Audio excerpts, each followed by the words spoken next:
La riposte c'est vous. Suivez la chaîne, activez la cloche, donnez au poste.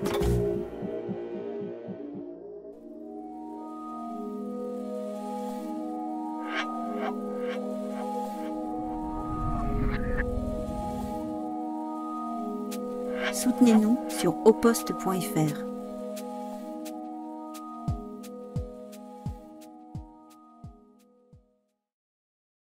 Amis du café, amis de la police, amis du web d'antan, amis de Wikipédia, bonjour. Wikipédia, survivance étincelante du web pionnier est notre combat. Aux États-Unis, Musk vomit désormais l'encyclopédie, jugée trop woke à son goût, et cherche à pister ses contributeurs et lui couper les financements. En France, le journal Le Point, mécontent de ce que la plateforme dit de lui, et ce qui reste du printemps républicain, relaie les attaques jusqu'à menacer à leur tour de doxer certains contributeurs bénévoles. L'attaque est claire. Il s'agit de démolir une intelligence collective qui, loin de se plier à la nouvelle doxa réactionnaire, entend contribuer au débat public avec ses moyens, ses erreurs, ses batailles, ses débats, ses déboires. Et pour en parler, donc, vous êtes tous les quatre. Rémi Gerbet, directeur exécutif de Wikimedia France. Clément Salviani, professeur agrégé d'histoire et contributeur depuis une quinzaine d'années. Valentin Guillaume, qui a disparu mais qui va revenir. Conseiller municipal d'Yverdois d'Acher, qui se présente libéral centriste démocrate, qui contribue depuis 2013, qui est professeur de musique par ailleurs. Et enfin, Tsag Valren, contributrice depuis 2008, actuellement en contrat salarié chez Wikimedia France. Le problème, c'est que Wikipédia, c'est à 80% masculin. Donc, nous sommes à l'écran à peu près à la représentation exacte de la coloration de Wikipédia. Qui veut évoquer cette question-là et expliquer pourquoi on en arrive à ça? Il me semble que c'est multifactoriel et peut-être en premier lieu, les plateformes et les modalités d'échange ne sont pas forcément adaptées à la manière de communiquer, on va dire, propre aux stéréotypes féminins. Je ne sais pas si ce que j'explique est très clair, mais vous arrivez sur Wikipédia, vous allez dialoguer avec d'autres contributeurs en page de discussion, vous serez forcément confronté à des conflits. Et ça rebute un certain nombre de contributrices qui ne vont pas insister, ne vont pas peut-être chercher à s'imposer et qui vont cesser de contribuer. Il y a d'autres explications potentielles aussi liées à une très faible représentation de base d'activités qui correspondent à des stéréotypes féminins. Par exemple, chercher des articles à propos du tricot sur Wikipédia. Si vous vous intéressez à de l'informatique, vous avez déjà trouvé plein d'articles qui parlent de ça sur Wikipédia, ça va vous inciter à contribuer. Si vous vous intéressez au tricot, vous voyez qu'il n'y a rien, ça va peut-être pas vous inciter à augmenter les contenus qui parlent de tricot. Il y a un effet effectivement assez circulaire et cyclique entre les stéréotypes de genre et aussi la socialisation primaire et secondaire.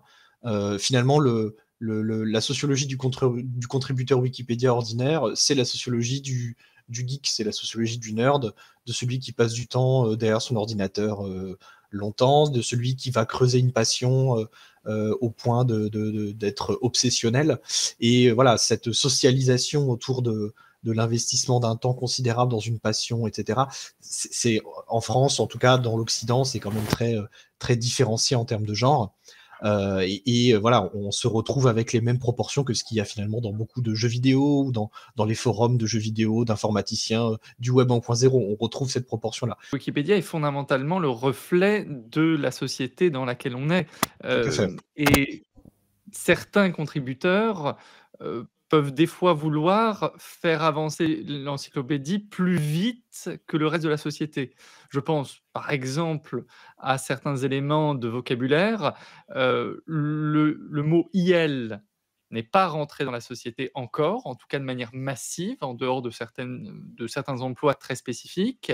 Certains contributeurs voulaient absolument en faire une utilisation standardisée au sein de l'encyclopédie, de même le point médian, etc. Eh bien, il s'avère que la majorité des contributeurs ont été contre cela. Cela évoluera sans doute. Il faut savoir qu'il n'y a même pas besoin de s'inscrire pour contribuer à Wikipédia.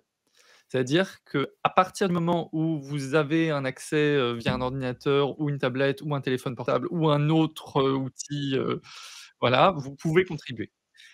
Pour autant, je conseillerais quand même de s'inscrire parce que ça permet de garder une trace de ses contributions et de progressivement, comment dire? Avoir, une expérience reconnue par les pairs.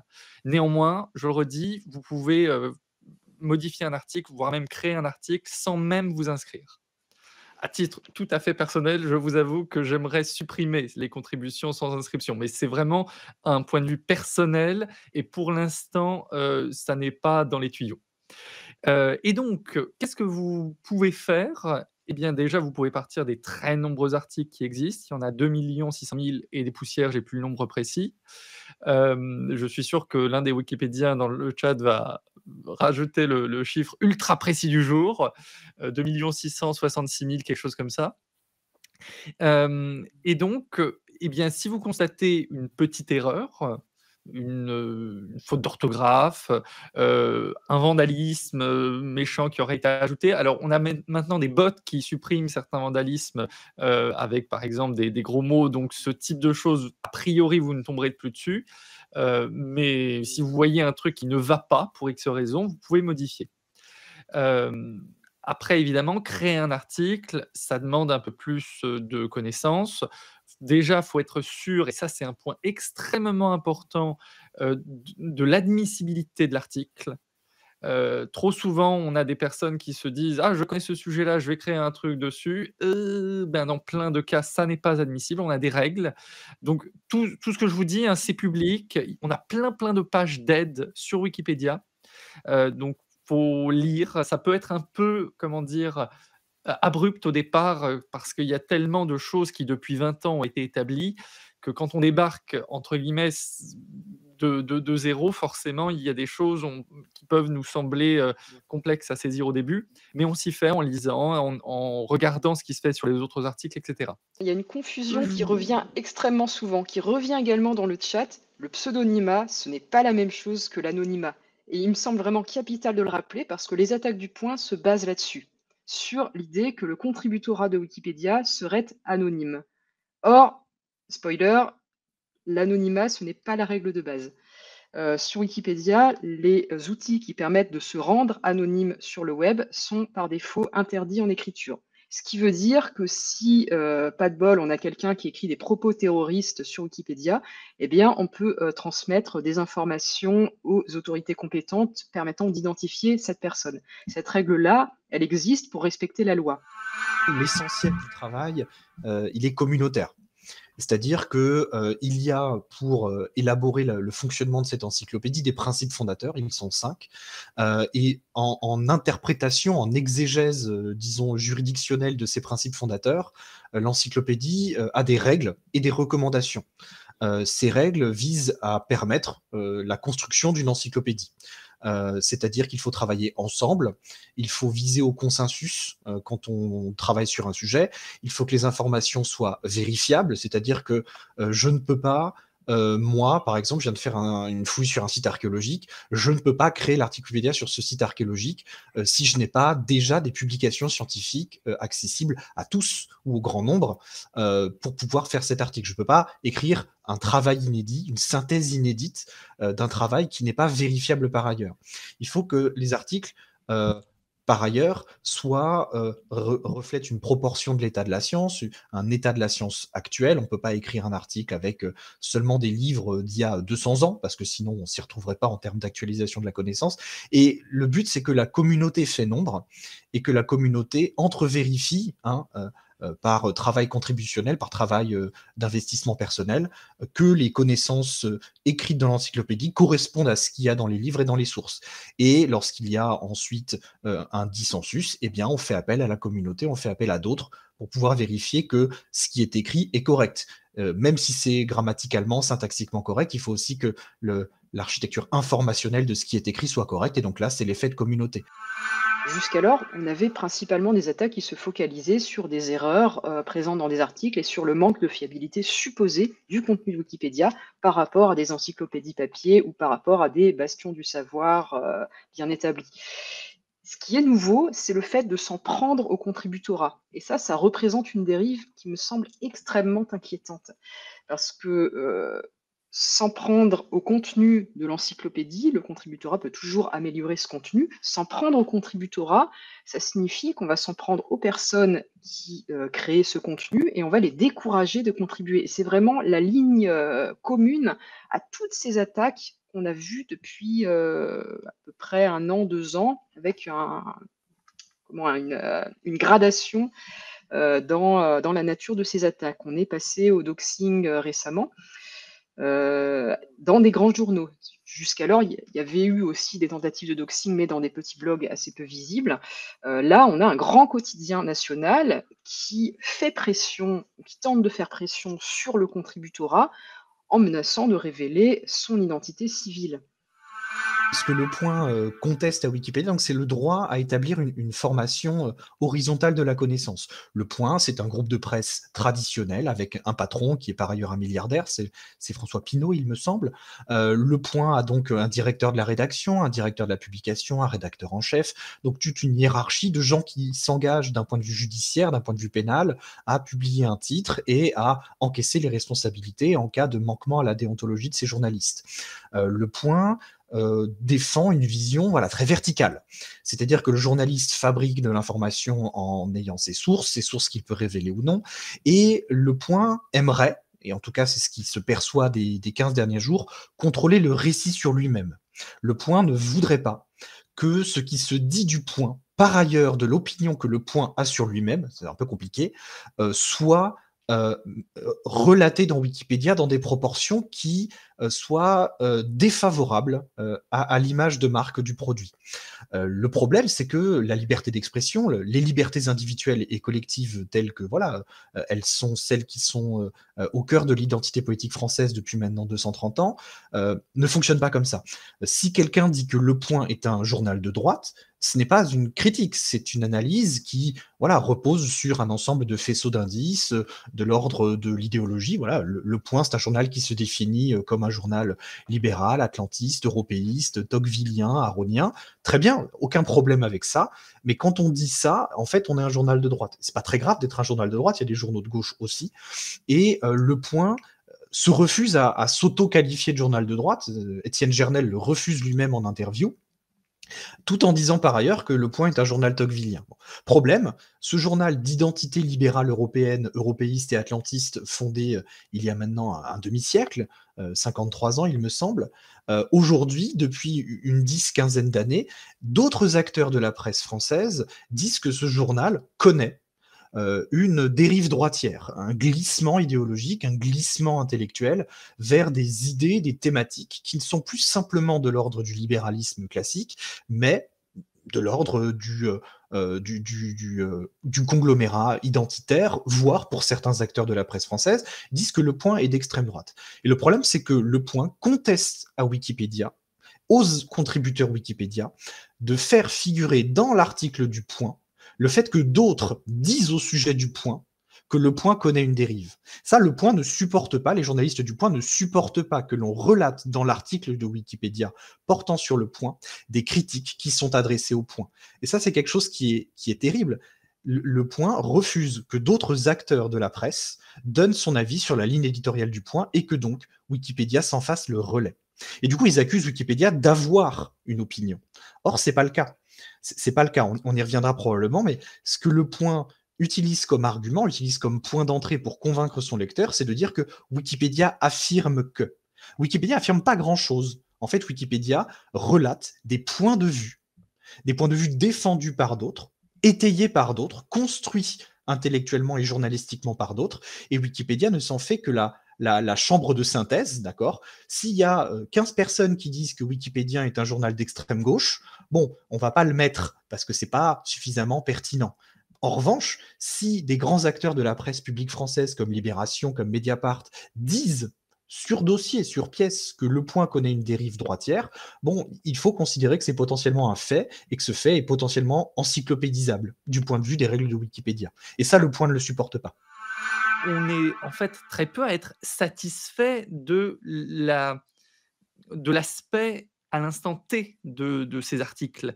Ce que je veux dire, c'est que quand on va nous dire vous êtes nuls voilà, dans la globalité des contributeurs wikipédiens parce qu'il y a telle page qui est de mauvaise qualité, bah, on va être en fait souvent les premiers à reconnaître oui, telle page n'est pas d'une grande qualité par rapport à ce qu'on aimerait apporter. Mais pour autant, bah, il s'avère que souvent, on perd du temps sur des choses bêtes. Il y a souvent des guerres d'édition pour des sujets très futiles et qui font perdre du temps et de l'énergie aux contributeurs. Il y a des vandalismes très fréquents qui, pareil, font perdre de l'énergie et on n'est pas si nombreux que ça, en fait. Donc souvent, il y a des articles qui, pendant des plages très longues, évoluent peu ou pas très bien. Et clairement, je ne connais pas un Wikipédien qui disait: «Notre article sur le poids, il est parfait». Ben non, en fait, il y avait des Wikipédiens qui, disaient: «Ah, ça pourrait être amélioré» et on tentait des améliorations.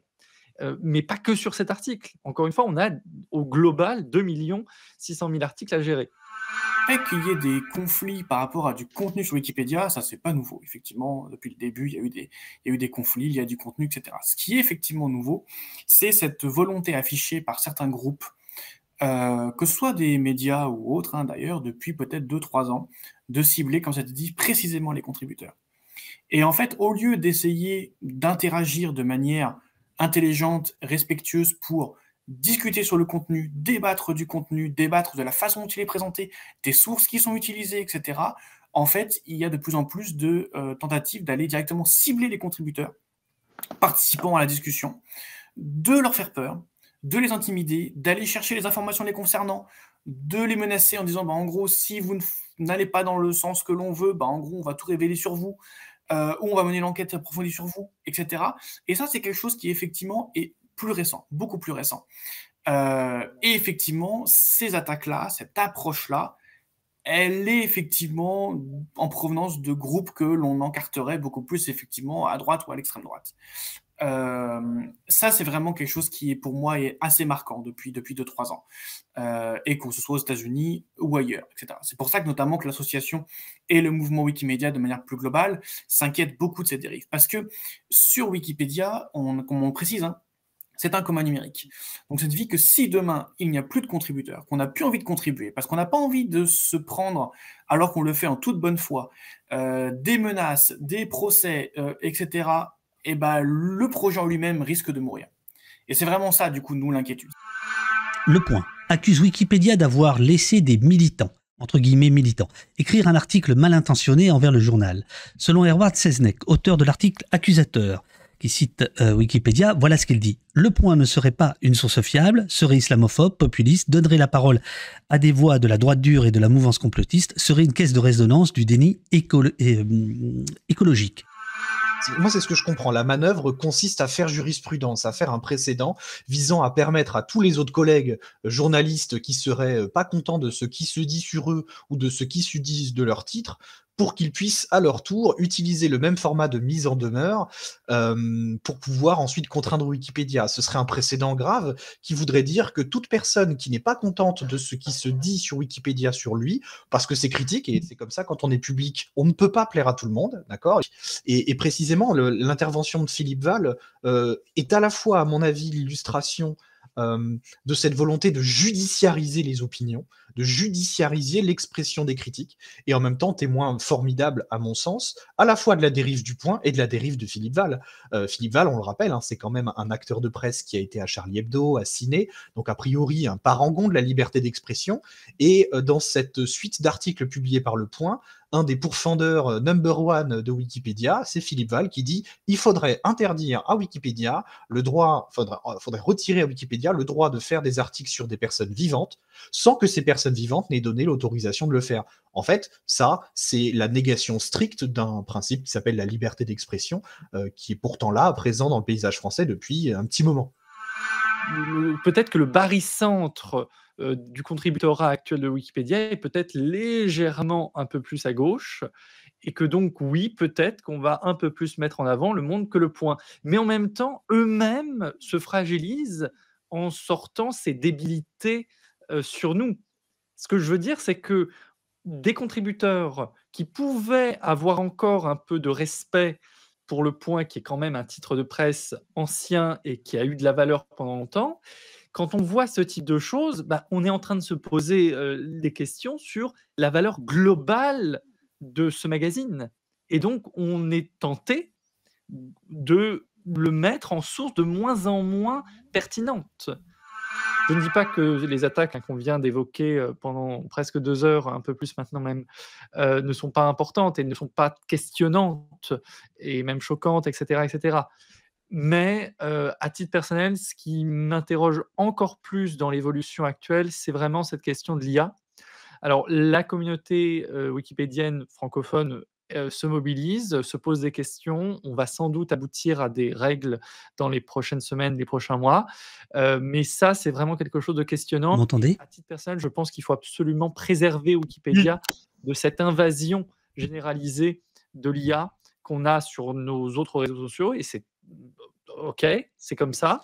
Mais à titre personnel, je suis vraiment pour qu'on préserve Wikipédia de ça. Les critiques de Larry Sager sur Wikipédia, c'est l'alpha et l'oméga, la bible des anti-Wikipédia. On le retrouve cité avec Philippe Roth notamment, comme vraiment le point de départ du début de la preuve que Wikipédia est une catastrophe. Puisque c'est un fondateur, d'accord, d'un point de vue argumentaire ad hominem, puisque c'est un des membres des fondateurs, son argument a du poids. Pour répondre rapidement sur les accusations de transphobie, ça vient essentiellement du fait que la communauté a décidé d'autoriser la publication, quand c'est sourcé évidemment, et notamment dans tous les cas où la personne était déjà connue avant sa transition de genre, enfin, c'est même pas d'autoriser, mais la communauté a admis que c'était normal de faire figurer le dead name, le morinum, pour employer le terme en français. Mhm. Et il y a des personnes qui trouvent que rien que ça, rien que le fait de mettre en avant, enfin mettre en avant, c'est un bien grand mot, mais de faire figurer le dead name serait par nature un acte transphobe. Parce qu'à titre personnel, par exemple, enfin, je conteste totalement cela. Je pense que cette accusation de transphobie est une accusation extrêmement légère, se basant sur un seul élément qui est donc la présence du dead name. Sur Wikibuster qui est intéressant, c'est que ça fait quand même très souvent office de reality check. Entre guillemets, on aurait tendance à voir Wikipédia comme un monde irénique et parfait, parfaitement régulé par la main invisible de la communauté. Bon, il y a quand même des défauts. Il y a des défauts. Le morinum, je vois dans le chat, le dead name traduit en français morinum ou morinim. Wikibuster a plein de problématiques. Il a plein de problématiques, il doxe des gens, voilà. Mais parfois, il met le doigt sur des choses qui font mal. Il met le doigt notamment sur des structures de pouvoir, des structures d'asymétrie, des structures d'indéboulonnabilité de certaines figures de l'encyclopédie, des gens qui se comportent mal depuis longtemps et qui sont toujours là, des gens qui échappent un petit peu aux sanctions pour des raisons qui nous échappent, des gens qui ont des propos discutables et qui contreviennent régulièrement, en tout cas en apparence aux principes fondateurs, mais qui sont toujours là. Wikibuster a parfois un effet de reality check qui permet de rappeler aux gens qui le lisent, moi je ne le lis pas souvent, que Wikipédia n'est pas parfait, et que la communauté n'est pas parfaite, et que la régulation de la communauté n'est pas parfaite, et que tout est construisible, tout est constructible au quotidien, et qu'on peut toujours faire mieux. D'accord ? Ça c'est important. Wikibuster a des méthodes qui sont largement critiquables et qui sont à mon sens outrancières, notamment quand il doxe, mais il dit parfois des choses en matière de reality check, en matière de toucher là où ça fait mal, qui peuvent être utiles pour que le contributeur ne se laisse pas emporter dans une forme d'idéalisation totale du projet encyclopédique et de la communauté. Vu que là, je vois qu'on est sans doute vers la fin de l'émission, je refais un appel pour que vraiment ceux qui nous écoutent n'hésitent pas à venir contribuer à Wikipédia. Au début, tranquillement, ne cherchez pas à créer un gros article tout d'un coup, ça ne marcherait pas très bien a priori. Lisez les sujets froids et peu polémiques au début. Voilà, tout à fait. Si vous êtes là pour contribuer de manière sérieuse, évitez les pages où il y a une grosse activité, les pages où il y a déjà eu beaucoup de discussions en page de discussion, etc. Mais vraiment, venez, on est là pour accompagner les nouveaux. Et vous pouvez même contribuer sans être inscrit, même si c'est mieux pour le long terme d'avoir un compte. Le caviardage, ça se voit, c'est très très visible.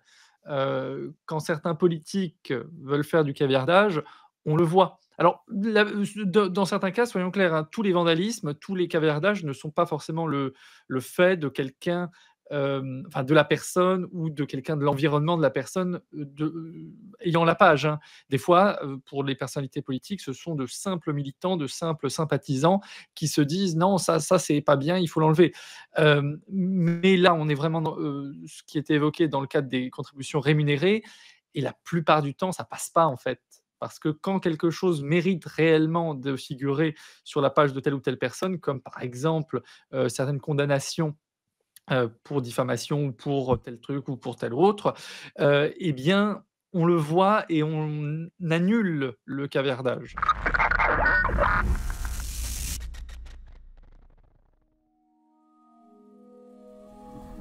La riposte, c'est vous. Donnez au poste.